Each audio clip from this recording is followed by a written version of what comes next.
Hey, good morning, everyone. This is Dominic Scafidi, Digital Marketing Specialist here at Axcient.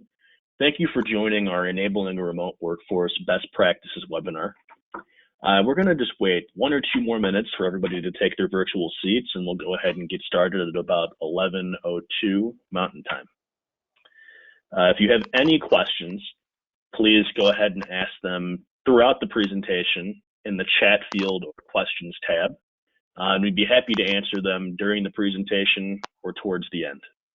So just 1 or 2 more minutes and we'll go ahead and get started. Thanks for your patience.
All right, thanks for your patience. It looks like people are still taking their virtual seats, but we can go ahead and get started here.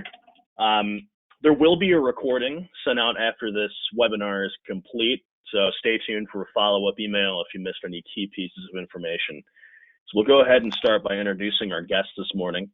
On the Axcient side, we have Matt Dugan, who's been with eFolder for over 10 years and Axcient for 6. Matt is the father of the Anchor product and will offer some great expertise on really just enabling a remote workforce on the back and front end.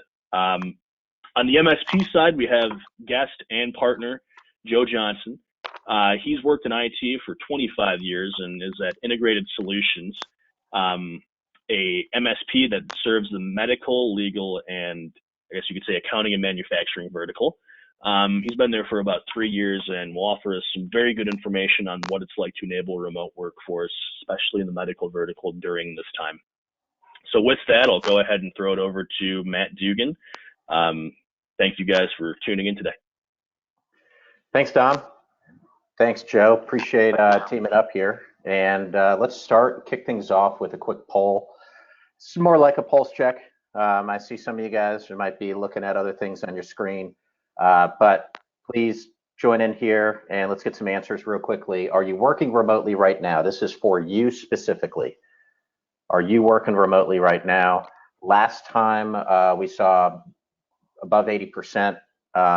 So it's no surprise that we're currently at 80%. You can see I'm working remotely. Joe, you're working remotely. How long have you been working remotely for, Joe? I literally just started this week. You know, with being in sales, of course, I have flex time available, but now with we scaling back, I'm going to go 100%. Started yesterday. Awesome.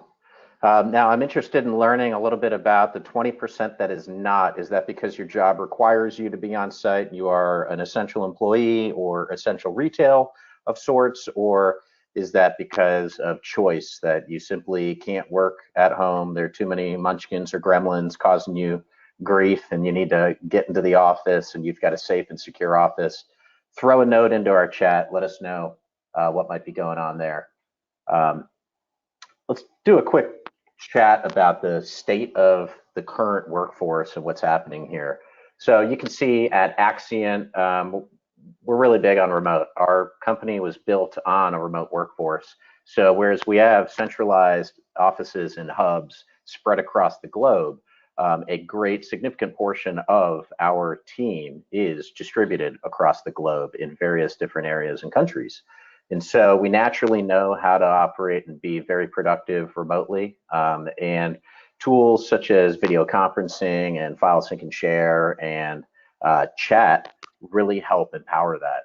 And so you can see here a little graphic of us recently. We were on a sales call. I guess I'm highlighted there talking about what's going on with some of our anchor promotions that we've recently launched. And this was what we do every week on Monday morning is a tech talk. And for 15 minutes, we feature something for our revenue team to focus on so that they can stay up to speed on the latest and greatest hot topic for the week. Joe, anything that's noteworthy that you guys are doing or adopting as far as processes in-house? Well, insofar as from an MSP point of view, we took on the belief that we are, well, not the belief, but we are a critical need and a critical part of the critical infrastructure, especially with our support for medical clinics. That's part of, there's, I want to say with the FBI, there's 16 critical infrastructure needs. And we actually have, obviously with our medical community, is one that we have to be available. Some MSPs have taken the adoption that we're only going to deal with critical issues. We've taken the aspect of we are going to train our employees on hygiene, following the latest CDC guidelines. We've also put in place of having Germex gloves, PPE equipment that they can use on site because we are needed on site, and that the effects that it has with people is knowing that they have support, because I think in today, and especially in some remote work situations where people have not worked remotely, they miss that support. There's not the normalcy of hey, I can go call my IT guy, or hey, I can go get on the pager and find Joe, or one of the other engineers. We wanted to provide that to our clients, and obviously we're going to follow their directives as if they need to close or if they want us to scale back, but we're still 100%. We've seen obviously with people moving remotely that calls have increased on our desk, but they're being handled quickly, and for the most part it's been small issues, but we're, like I said, we're 100% committed to our clients and really just supporting our community and to with what's going on, and then providing a normal aspect as opposed to an emergency aspect, as we're treating this, as I hope that this extends to that. We're here to support. We're not going to treat this as a everybody panic type of situation. It's really interesting. What I hear is there's kind of a twofold approach. So on one end of the spectrum, you've got to be responsible in alignment with CDC recommendations so that you prevent the spread of this pandemic. And then on the other end of the spectrum, you need to remain healthy because you have a commitment to your business and your clients. And if your staff goes down, then you don't have the ability to support and serve your clients. So naturally, they could go down. Right. So a lot of responsibility there in the MSP space right now. There is. Let's drop into another poll, and I promise this is the last one. What percent of your clients are working remote? So the previous question was about what percent of you are working remote. Now we'd like to ask of your clients. So the clients that you serve, how much of them have already transitioned to remote? And I imagine it's going to be a similar number here. Right now, it's indicating about 60 to 70% in the 50 to 100% range, and then about 20 to 30% over in the 25 to 50% range. It's interesting. It might be a slow adoption thing in that they are moving, because in the United States specifically, it's not really the country itself viewed. It's more of each individual state is responding, and it's almost like a game of dominoes that each state is responding on a certain level when numbers hit to a point of critical that demands that change. So let's see, we've got 55% are in the D category of 50 to 100%, and 30 are in the 25 to 50%. and 10 are in the 5 to 25. Yeah, I think I would have expected this to maybe be a little bit more on the heavyweight on the D side, but it could be that our audience today is in some of those states that haven't seen critical numbers yet. And so maybe if we were to do the same poll 2 weeks from now, we'd have different results. What do you think, Joe? I firmly agree. Alabama as a state was, I want to say we were one of the last few that ever, started reporting it. But, looking at the numbers and how fast this is ramped up, and you look at that curve that, the government is producing and the CDC is solution, the county that I live in, Jefferson, is the largest, per capita. And we went from literally 3 in less than, I want to say it was 2 weeks ago, to where we now have over 200. And Birmingham is a second tier city. Our MSA, or metropolitan, which would include 5 counties, we're just a little over 1 million people. But we're seeing all the counties around us have, starting that spike, and we're seeing the spike slow down a little bit, but it's most of the workforce, and insofar as getting the remote thing of, or getting people working remotely, we saw a very large jump, obviously, last week.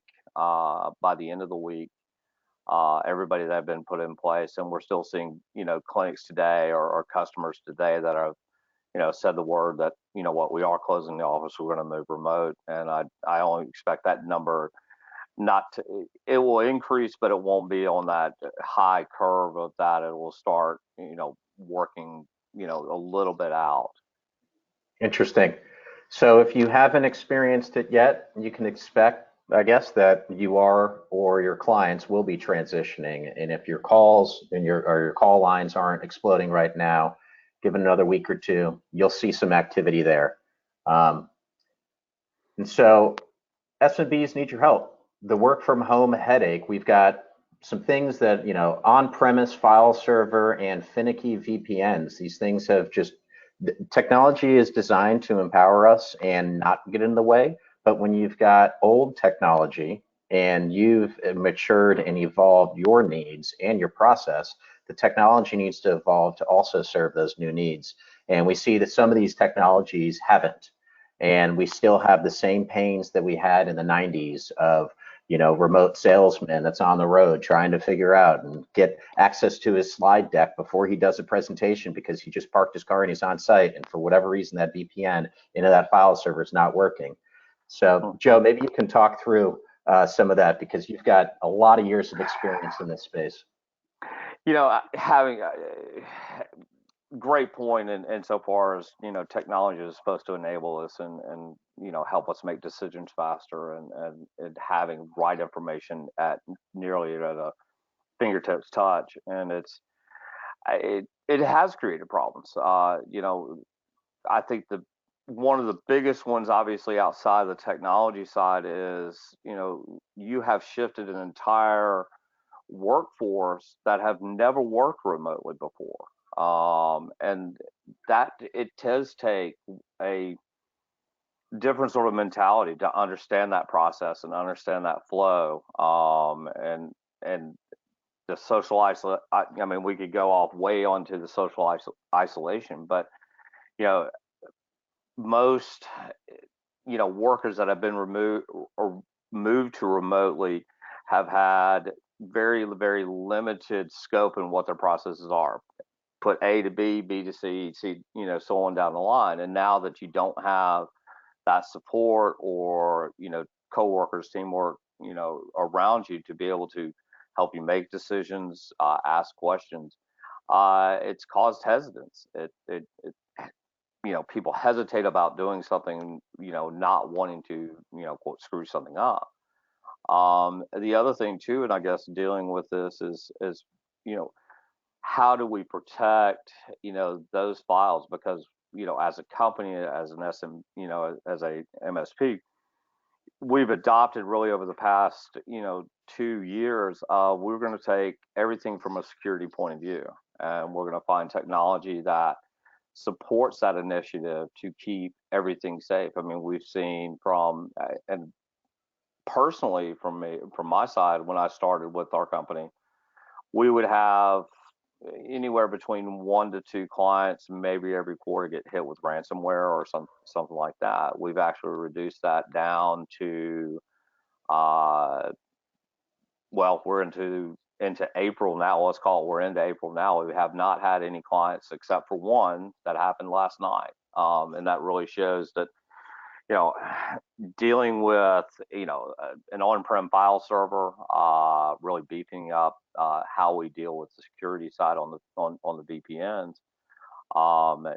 That's it's changed a lot, but now even more so because we've got users that we have to retrain on how to do things securely from outside of the organization. And that's always a challenging thing, is training the human, right? Because the tool itself, that can be built to be simple, but Sure. Training humans can't teach old dogs new tricks. So that is very true. Very, very true. So we got a few comments here I want to share. David, thanks for commenting. You guys are partial remote and mostly working at the office and practicing distancing. That's nice to hear. Jonathan indicates that for a pandemic, this distribution makes a lot of sense. Guys, thanks so much for shooting those messages in. We like to stay interactive here, so keep the comments coming.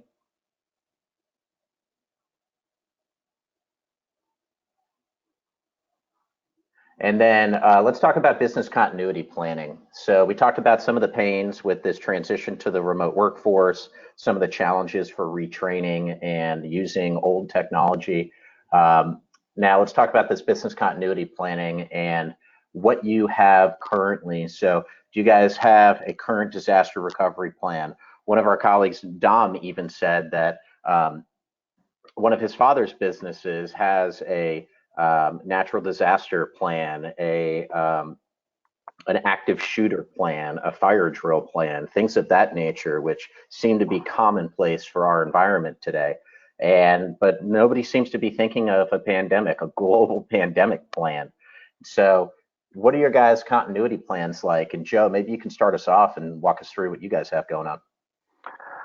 You know, when we were talking earlier and thinking about, you know, disaster recovery and business continuity, you know, we certainly help companies establish those plans, but this has been a totally unprecedented event, you know, to where it is a global thing. We always, you know, the sort of think global, act local, you know, statement, but because this has affected so many downstream organizations and companies that we interact with. I mean, we're seeing, you know, let's just take the example of clinics that or hospitals that need, you know, vital supplies, masks, PPE.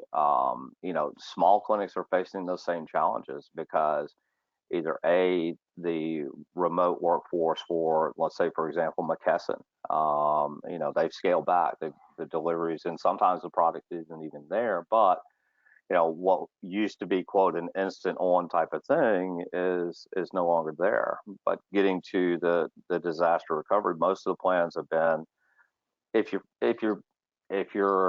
you know, building caught on fire, you know, do we have, you know, a failover? Do we have, you know, can we spin up off of a data center? Can we, you know, certain things? And we're certainly putting those plans in place. And you know, because this is so, you know, outside of the norm of what we plan for, it's really making companies and forcing companies to really rethink their strategy of what happens next. You know, I mean, I'm old enough. I mean, I was, well, I'm not going to say how old I was on 9/11, but I mean, you know, we all thought, hey, nothing like this will ever happen again in our lifetime. And, you know, we faced, you know, the Great Recession, H1N1, you know, all the things that are surrounding it. And now today, this is, you know, we're sort of left scratching our heads. You know, I see the advantages of it too, that, you know, this is a true wake-up call for companies and for organizations that you really need to rethink your strategy. And this is, you know, I hate to be very, very dark on this, but let's take a dirty bomb situation. Let's take, a true, let's say, man-made viral outbreak. This is, a great resource, or I won't say a resource. I don't even like to use the word opportunity, but you know, it's a great opportunity for companies to really look and see how strategically they are placed insofar as where they are in the market and what can they do. Do they have to, do they have a true plan to fall back on? Most companies that we've seen and deal with, and I can't use a number, insofar as, let's say, in the U.S. or globally, but I would say less than 10% of the companies out there nationwide really had this as part of their plan. Yeah. And Joe and I were speaking earlier, and we had a joke about maybe we're in the wrong business. Maybe we should start selling aluminum foil hats. And so if you guys are interested, Joe's armoire behind him is fully stocked of nicely branded aluminum foil hats. But these things that happen in our generation, in our world right now, make us think that what's next? Like an attack from extraterrestrials? Like what could happen? And so I guess the point is you can only be prepared for what you can fathom and conceptually come up with. And the things that you've already been helping your clients with, you've already built a bunch of different disaster recovery plans and business continuity plans. And so leverage that. You kind of have a framework, you have a format that has already been working. No need to reinvent the wheel, just augment it and get it refined to be ready for a pandemic conversation. It's a great starting point for a conversation. It's a great place to demonstrate expertise and credibility in the market. The fact that you've helped businesses survive through all of these different experiences that Joe mentioned with 9/11 and then the Great Recession, so on and so forth, really establishes that credibility that you're in it to win it and that there's nothing that the world's going to throw at you. Any curveball, you're going to be able to slam out of the park. Right. I know that Jonathan asked a question. Are we going to receive an email with links to a video archive and the slide deck? And Dom has helped us by indicating yes. As part of the follow-up email, you receive a recording of the presentation. Thanks for asking that, Jonathan. Empower clients to work from home. So obviously we need to get here fast. And many of you might be thinking that because you didn't already have this established, that your transition needs to use just the stuff that you already know, like VPN and your file servers and stuff like that. It's not true. If you find an intuitive tool that's got really quick ramp, that has rapid deployment, is super intuitive, you don't need to worry about learning something new or taking on something new. You actually benefit significantly from the improvements in decades of changes in technology. So leveraging certain resources like a cloud file sharing and making sure that you are using best practices there. Certain digital communications tools such as Slack, Teams, Hangouts, etc., the video conferencing stuff that we're on right now, like GoToWebinar or Zoom or any of these things. And then also make sure that you've got security awareness education for phishing scams and fake VPN messages and things of that nature, because it's no longer your third distant cousin in somewhere in Africa that's landed a fortune that needs you to send money in order to unlock it. It's now things that are related to the emotional play of we're scared, we're dispersed, we're distributed, and we're vulnerable. So these are messaging strategies that people are using to attack you and get you to click on something that you normally wouldn't care about. You normally would pass up and hesitate, but now your knee-jerk reaction is urgency and don't even think twice, just go. You've got to be safe. Joe, what are your thoughts on that? No, I firmly agree, and it's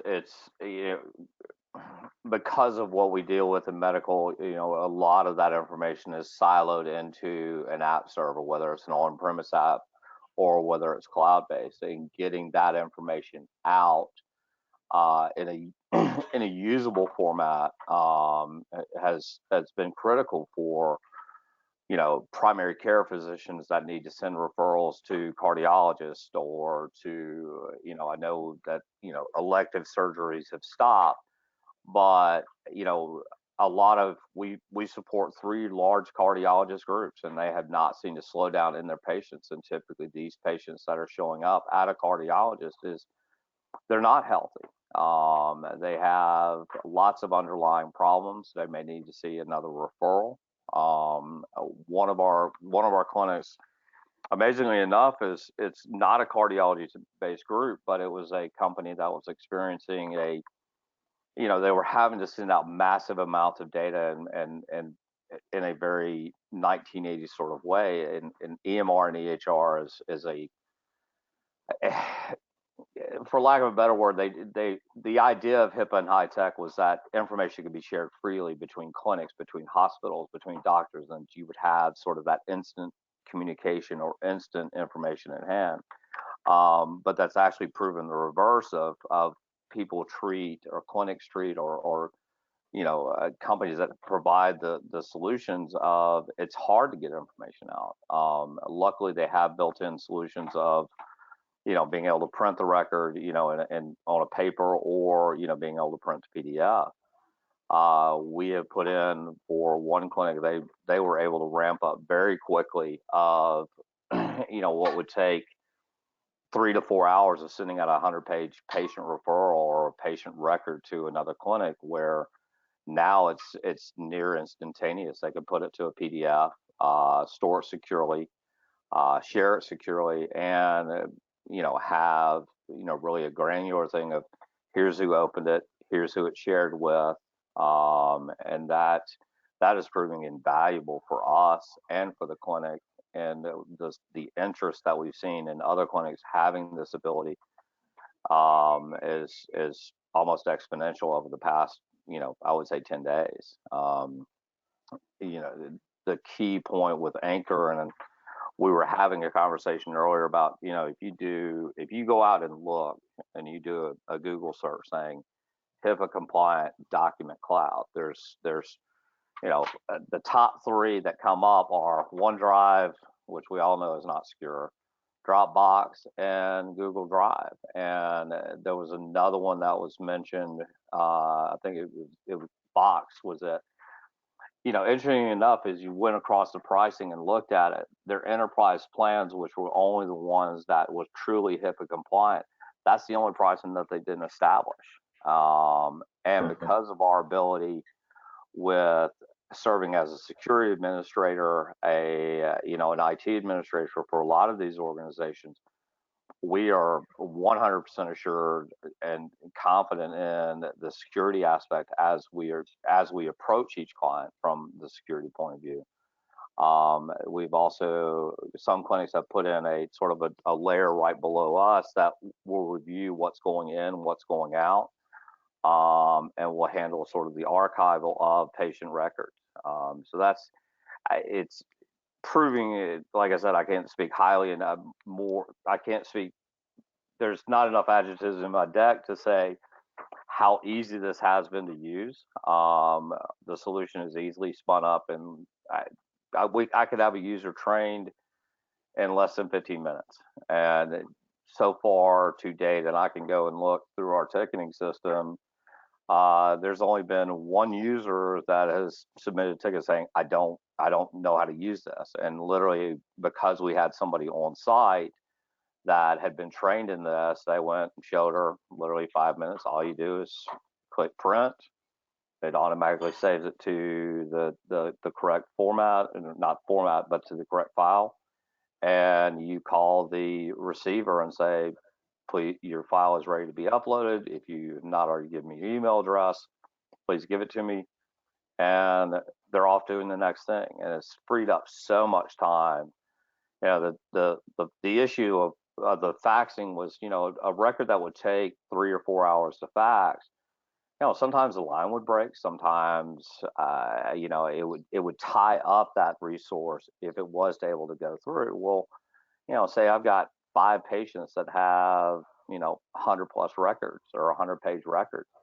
That one line is going to be tied up literally for 24 hours. And, clinics certainly are in it to make money just as we all are. But, if that nurse or MA had to stay from the time she started faxing till that last fax went out, she'd have 16 hours on her thing. Clinics aren't going to pay that much overtime to make sure that information that is supposed to be there is not being done. And the other great aspect of it is freed up our resources from the technician or engineer role of having to go through a diagnosis or looking at logs or looking at information from our fax finder or some of our other clients to where they're freed up to do other tasks.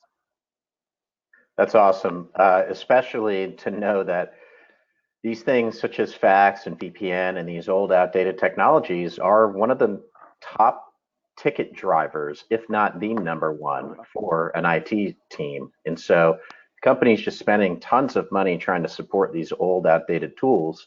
Now, another thing is, as the transition to work from home occurs, you're used to being in an office where you've got fax machines and printers and all of these big pieces of hardware. You've moved remote. Now you've got to spend company dollars to go get a printer and get these things. And the office is a secure environment. Even in the office, you train compliance to don't leave any records out because the cleaning crew could have access to that. So lock it in your filing cabinet, etc. But at home, you've got to retrain. Your habits don't apply to home. You've got kids running around with prying eyes that might look at something, might spill coffee or dinner on it, etc. Whatever it is, dog ate my homework. Doesn't matter. It's a high risk scenario. And so to reduce the amount of data that goes into physical format in the household is critical. And keeping it in a secure digital format is absolutely paramount to maintaining success with a compliant organization. Oh, I agree. And here's another aspect of what they're using it for is, and I think you had touched on this about getting actual images of patients, lungs, chest, knees, whatever. Each let's say an X-ray machine, whether it's GE, Philips, they produce their own DICOM setting, which is, it can only be viewed on their DICOM. Well, there's universal DICOM viewers out there that can pull up any image or look at any patient record. The beauty of that was, you would have to burn a CD, put it in a holder, ship it out. That CD could be damaged. Now we're seeing, it's a little bit tougher. I mean, it's facing some challenges, but we're actually, seeing the slow adoption and beginning adoption of where, hey, I need this patient's MRI scan, and they'll burn it to locally, put it upload, and that information is there. And then today, with being able to look at people's lungs and people's chest, that's even more critical. And especially in the cardiologist setting, having that, if, say a PET scan or an MRI scan, or even, looking at, aortic functions and everything else. If I can get that information to a surgeon at a hospital within an hour, as opposed to, well, it's going to be 3 days before he gets you that CD. I don't want to sound like God, but I mean, it's we're saving patients' lives with being able to get information faster to the people that need it. Absolutely. I remember personal experience. It took 3.5 weeks to get dental records transferred from my previous dentist to my current dentist. I couldn't believe it. It's supposed to just be a digital record, but sure enough, they were trying to fax, some issue with the fax.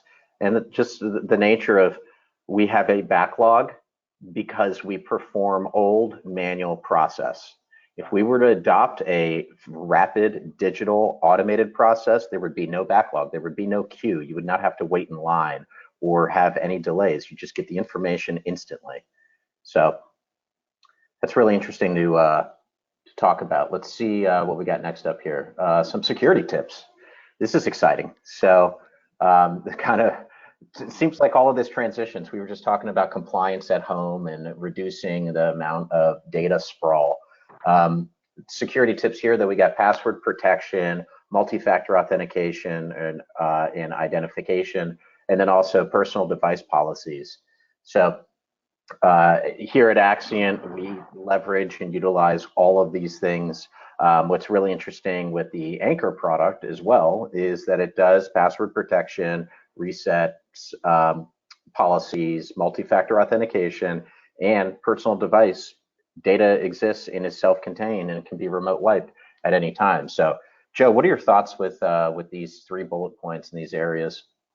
Password protection. I mean, there's pros and cons on the password. We have everything that we do, whether it's internally. Say, if I'm working remotely, I have to go through extra procedures to be able to access our internal servers or our VPN. It's not only is it passworded, but we use Duo as multi as a 2-factor. Going to, and this is, I thought about this, when I looked at the last personal device policies. We had one very small company that had 0 plans. It was, a little 5-person shop, customer forever, and literally what they did was they put all their information on USB and sent it home with everybody. And so, you want to talk about data sprawl. Well, you've got 10 gigs worth of information sitting on a USB stick, and people working off of 5 different devices, and in a BYOD thing of, has that device been hacked? Has that device, does it have the latest malware? Does it have, any number? I mean, it's exponential insofar as the security holes on it.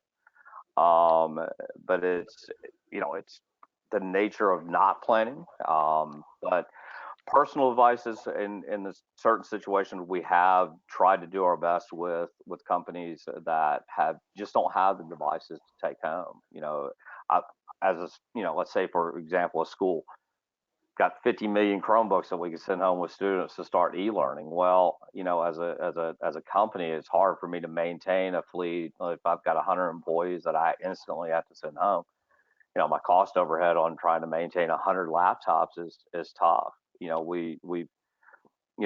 Modern day firewalls have, some built-in items to be able to check before a device connects, such as checking to see if it has an antivirus. We can put in certain parameters, but would you want your 16-year-old son using the same device that you're going to connect with back to your corporate network, where you don't have control over that device for 14, 16 hours a day? And that's what we have to think about, and that's what we have to get across to our customers, that treat your home device as if you are forced to use it, or if you have to use it, as if you were in the network. As don't hook your phone to it. We stress that within clinics of, we see nurses or doctors plugging their phone into their USB. Well, that's just another hole. That's another way of hackers being able to get in, or vice versa, updated being able to be walked out the door. And it's not to say that everybody is bad, but we have to really take the approach that security is paramount. We're going to give you sort of let's see, least bit of access that you need. We're always going to trust you, but we're also not going to trust you, type of thing. Trust but verify. Trust but verify. Exactly. Awesome. Yeah, that's an interesting use case with that plugging of the mobile device into the laptop. Personally, I hadn't even thought about that, but sure enough, the chain's only as strong as the weakest link, and most people's mobile devices are compromised. It's a highly targeted area. The moment you connect it, that boom, that laptop or that corporate asset becomes vulnerable. Well, and that's,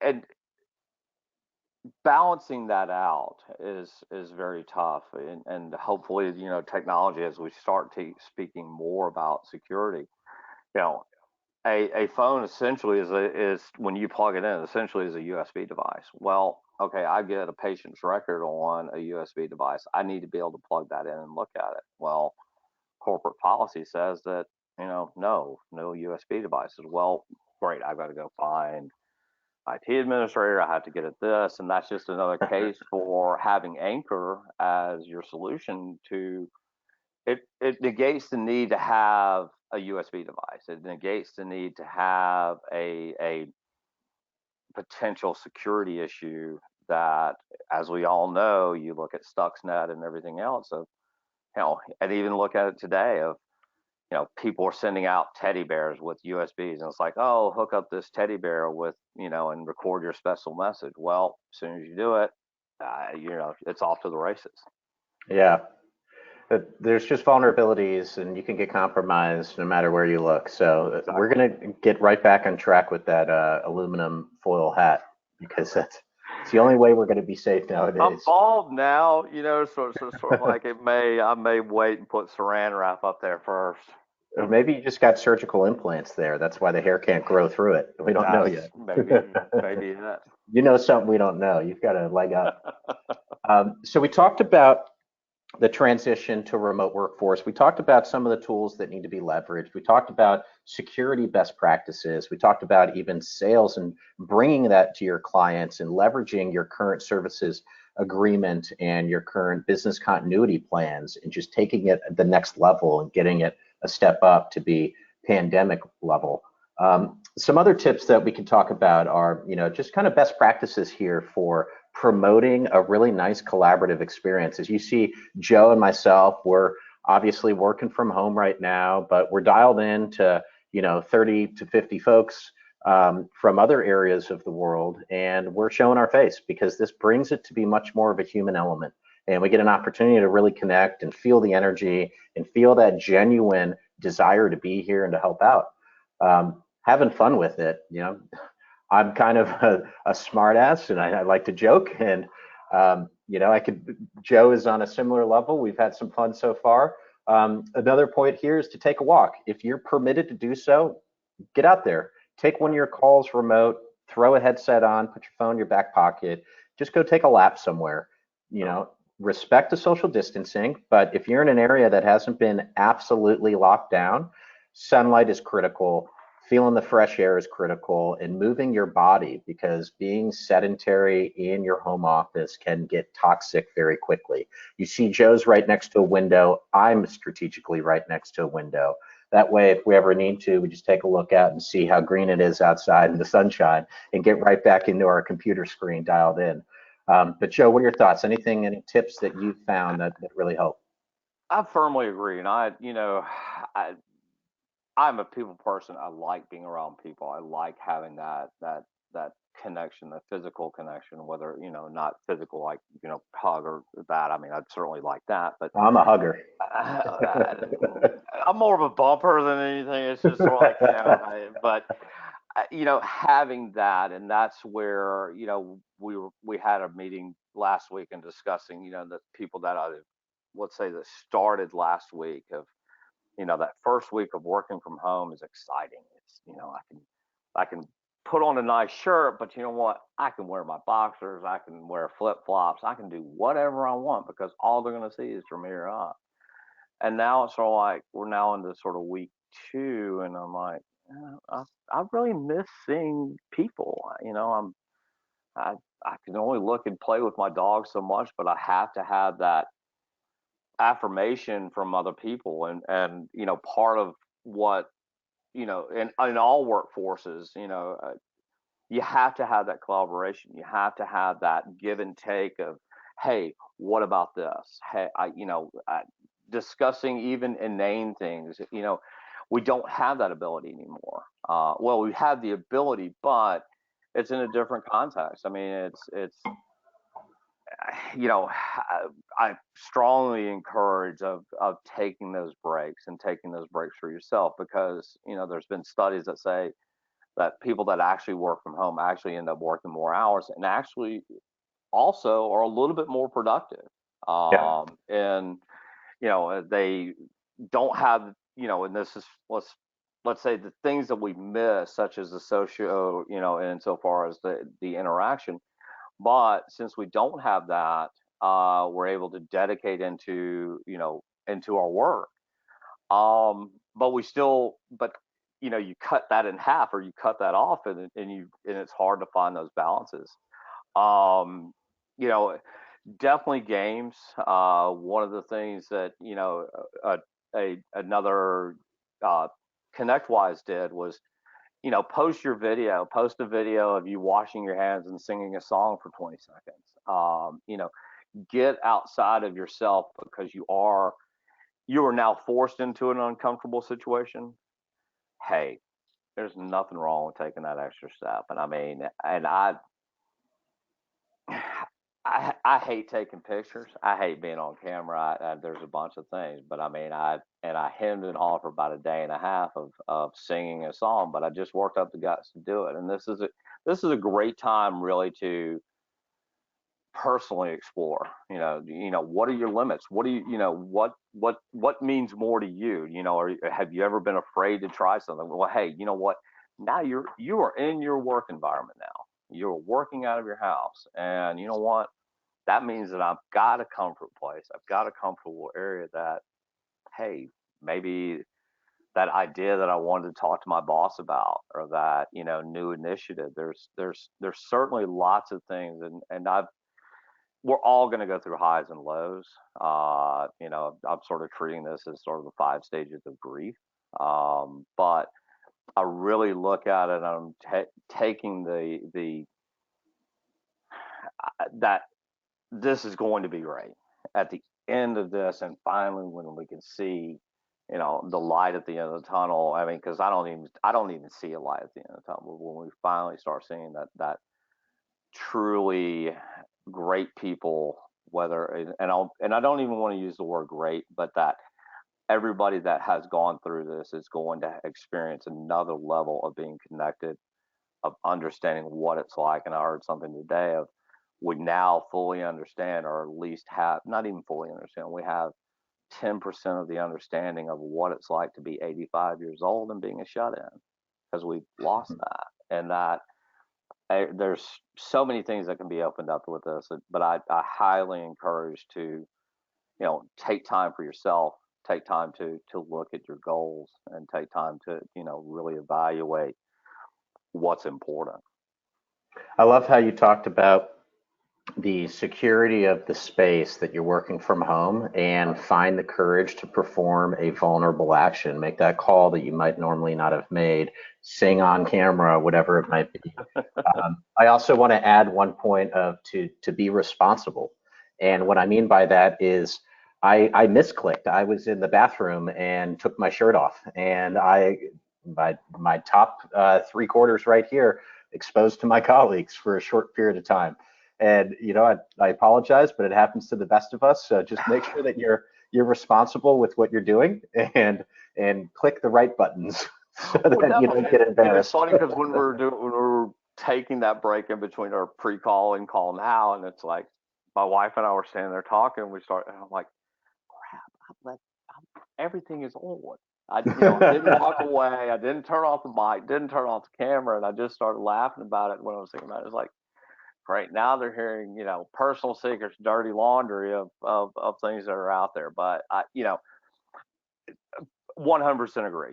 Do it securely, do it with, and this is, great advice from an attorney. If you are in a room that has an Alexa or a Google Home device, make sure that it's turned off, especially if you're discussing company secrets, financials, private documents, and especially in a HIPAA, in a medical sense, that, I hate to slap on the tinfoil hat, but you don't know who's listening.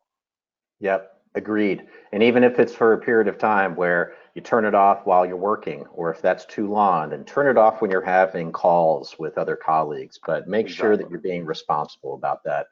Exactly. Let's talk about Axcient Anchor. You've alluded to it a few times. I've alluded to it a few times. That's why most people are here. We kind of laid the stage for what the environment looks like right now in this remote world with COVID-19.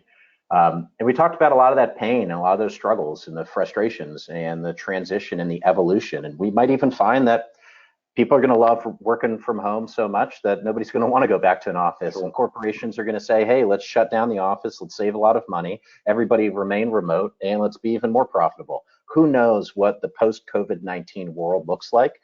But what we do know is what today looks like and what we can do to plan for tomorrow and serving your clients in this current transition. So with Anchor, we've got VPN-less remote work. any device, all content, compliant and secure access, and continuous backup. I like to think of it as a kind of a three-pronged approach. One is this seamless experience and access to your file server data, and that's the VPN-less remote work and the any device, all content stuff. So whether it's a Windows or Mac OS machine, whether it's an Android or iOS device, we've got full baked-in applications there. Or if you don't even want an endpoint there, you can use the Outlook add-in to share links and content. So files never actually touch a local file system, and you can utilize the web interface with a collaborative web editor. So they're very intuitive and creative ways. One of our other partners does not allow for desktop clients or mobile apps to be installed. It pre-installs the Outlook add-in, and people just share. And the really interesting thing about the Outlook add-in is when you receive a standard attachment, the Outlook add-in is intuitive enough to convert that attachment into a share link. So you no longer piggyback off of a vulnerable workflow, you secure that workflow moving forward, which is super compliant. And so we've got compliant and secure access, continuous backup. So we talked about that first prong. The second one is the continuous backup. It's always on. You can select any folder in the local file system and back that up. And the third one is recovery and ransomware recovery. And Joe, I want to pass to you because you did allude to a previous experience just yesterday. Someone was infected with ransomware. Maybe you could talk us through that. Well, and this was a company, a law firm locally here. This is the second instance where they have been, and they do have, a remote workforce even outside of this environment. But the recovery time that and we're talking about some of the disaster recovery and business continuity, the current solution is as a competitor. It was Datto, but what we have been stressing to them and trying to get them to move to, I think they're 3 months left into a lease contract with Datto, but we're seeing that if they would have had this solution there, that we could have gotten critical files, critical PDFs, and confidential PDFs, a backup quickly for them. If the solution would have been in place. And it's certainly going to be a big conversation, as they get restored. The other thing, and alluding to, talking about Replicabit and some of the other things, we're finding that, compared to what Datto does and compared to what Axcient and Replicabit does, we as a company, we sort of use the word, and Google came up with a sort of dog food it. We really had to prove the product to an internal team and to two very tough, critical people in our company, and hands down, the products that we are currently in our deck with Axcient, we can't break. And we've got some really, really smart guys. I mean, one is literally his number, I don't know the exact number, but he's in the 1 through 50 of CISSP. One guy it's almost a bot level scenario tester of, let's turn it off, let's infect it, let's do this. When we first started looking at products from Anchor, I've never seen him so excited to come jumping into my office. Joe, you've got to see this. You've got to see what this product can do. And I'm like, convince me. And he has. And I'm almost evangelical about the products and especially the company Axcient. Great teams to work with. Always able to answer calls. Can give you support. Can give you sort of. And I'll look at it from this point of view. It's not like they are trying to push a product onto you and it's like, hey, what are you going to sell for me this month? It's more like, hey, how can I help you sell for this month? What avenues are exploring? Here's my experience. Josh is our direct contact, and we've had dinner once when he came into town, and I know that I could probably pick up the phone right now and call him and he'd answer. And having that access to great teams like that, Lucy, I can't speak highly enough. Having that access to a company such as Axcient speaks volumes above, anybody that we've dealt with. Yeah, and we feel it's a family at I'll Axcient take as that well. $100 now for what? No, just kidding. I'm kidding. We feel it's a family. I've been working with Josh for over a decade now, and we've been at multiple companies together. And a lot of us work to improve each other. So we challenge each other to grow, and we grow together. So that's really exciting that you shared that. And I wholeheartedly agree. The reason why I've been here for so long and why I've been kind of in this industry is because it's about helping and empowering the MSP. It's not about preying on the MSP. Like you said, it's not transactional where I say, hey, I've got this product, you buy it now. It's what are you trying to accomplish and how can we help? Oh, we just so happen to be building these products that help with that, or, ooh, that's a new opportunity. Let's talk about that. Maybe we can build a new product or a feature or even connect certain products through APIs, whatever it might be. But we're very much laser focused on empowering the MSP to be successful. And we put our success as that metric. So we're not successful unless you guys are. I was just reading one question. It's actually interesting. My next, after I finish this, I know we're running very, very close. If you're talking about DWG files and Revit files, literally there's a call at 2 o'clock today with a office supply, not office supply, but they do interior design for offices. And from my initial testing with being able to work with DWG files and being able to share in that, from my testing, yes, it will work, and it is successful. So hopefully that will answer some of that question on that. Thank you. Then I would love to, once we get through, and here's the scenario that we're facing. We're facing literally 500 gigs worth of information that we're going to have to get to them because they've moved all their designers remote, all their salespeople remote. The only people that are in the office right now are the accountants and the president. And we've got to be able to get that information in the correct silos because their VPN solution is working, but it's also proving that it is being taxed. And it's much simpler to have a file sharing solution because that's the way they share it internally with map shares. And that's what we're looking at setting up with them, hopefully after this call. Awesome. I'll keep my fingers crossed, knocking on wood over here. So yes, I do know, I've had experience with drawing files as well, even AutoCAD files, they all work. I haven't personally had any experience with Revit specific files, but I imagine that those would work too.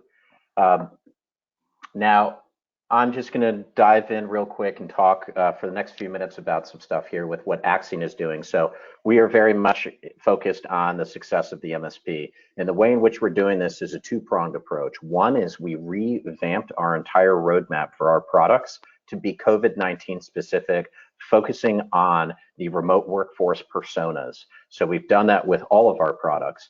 And the other way in which we're doing this is through financial incentives. We know that if you're not in business after COVID-19, we might not be in business. So we want to help ensure that you stay afloat and can be successful and thrive in this time of need.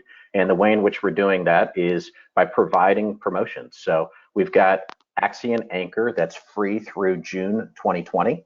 And so this gives you really no commitment. Sign up, get it deployed, start using it, learn to love it, and you don't have to pay us anything. And then we'll just start your billing cycle July 1st, and you'll get your first bill at the end of the month of July or August 1st. We also launched a landing page that is for remote workforce resources. So we've compiled a handful of white papers and collateral and knowledge-based articles and just things that can help. And we've organized that in a one-stop shop where you can see where all of that information is. So take a look at it, check it out on our website. You'll be able to get ramped up really quickly on what we're doing to answer to this pandemic and how we're remaining laser focused on the MSP channel. Last but not least, just a quick quote from David Bennett, our CEO. He's awesome. I've absolutely loved working for him. And he's really focused on simplicity and making things simple for the MSP and making it easy for you guys to succeed. And so I'll read his quote real quick. At Axcient, we want to do everything we can to support our partner community, especially during this time of crisis. That is why we are offering free Anchor licenses through June for new users, because Anchor is proven to help partners swiftly deploy a remote workforce for their clients through file sharing and secure collaboration. So remember, if you don't have a solution like this in place, it's not too late. This thing can be deployed very quickly, and you're just going to unlock this world of productivity and profitability by doing so. I'll pass it back to Joe for any closing comments. And No, I don't see any other questions coming in. So please go ahead, Joe. Sorry.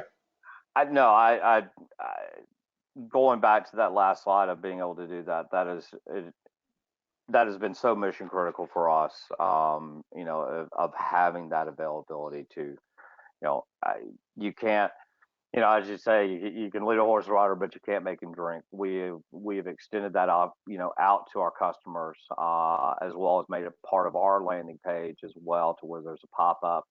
It'll take you to the case study where, showing you how we've been able to save this company money and realize a return on investment in less than a month. And our teams are so, and so far as our CTO takes on really with this product with Axcient, he takes a very personal interest in this, that he's the one that guides this. He's the one. You're not getting, I could train my 12-year-old daughter how to set this up, but he takes it as a personal pet project because he believes in the project that much. And like I was saying, we could have any company spun up in less than 15 minutes. And I certainly implore people to take advantage of that, just because, as things start to increase, as this, things start to unfold, companies have taken and offered their products out there, but, we're starting to see the little trickles in of, hey, we're going to give you this for free. We're going to give you this. But, I could say with 100% certainty, there's not any strings tied behind Axcient and what they're doing with this. This is just trying to help the community, and that's where I just feel so good about. Joe, thank you so much for joining us. I appreciate you sharing a lot of your experience and expertise. And for the attendees, thank you for being here. Again, this is Matt Dugan with Axcient, over and out. Joe Johnston, thank you very much. Thank y'all. Have a great day.